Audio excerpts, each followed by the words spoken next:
அன்பு உறவுகளுக்கு வணக்கம். ஒரு நாள் ஒரு குட்டி கொசு தாய் கொசுவிடமிருந்து முதலாக உலகத்தை பார்க்க வெளியே செல்லுகிறது. அந்த தாய் கொசுவு மகிழ்ச்சியா போய் வா மகனே என்று அனுப்பி வைத்ததாம். சில மணி நேரம் கழித்து மகிழ்ச்சியாக வந்த அந்த குட்டி கொசுவிடத்துல தாய் கேட்டதான், எப்படி இருக்கிறது உலகம் என்று.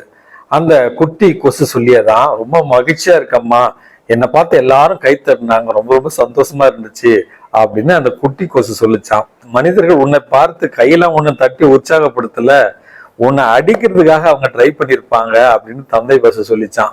எது என்னவோ குட்டி கொசுவுக்கு மனசுக்குள்ள ஒரே சந்தோஷம்.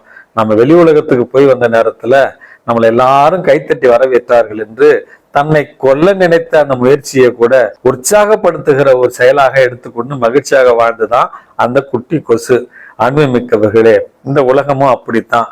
நாம இந்த உலகத்தை விட்டு வெளியில வருகிற நேரத்துல நம்மை அழிப்பதற்கும், நம்மை தோல்வியுற செய்வதற்கும், நம்மை விழுத்தாட்டுவதற்கும் அல்லது நம்மை அடிமைப்படுத்துவதற்கும் 1000 பேர் தயார் நிலையில் இருப்பார்கள். ஆனால் அத்துணை முயற்சிகளையும் நம்முடைய வெற்றியின் படிக்கட்டுகளாக நம்ம மனதில் உருவாக்கம் செய்து கொண்டால் ஒவ்வொரு நாளும் வெற்றி நமதாகும். இந்த நாள் உங்களுக்கு இனிய நாள் ஆகட்டும். வணக்கம்.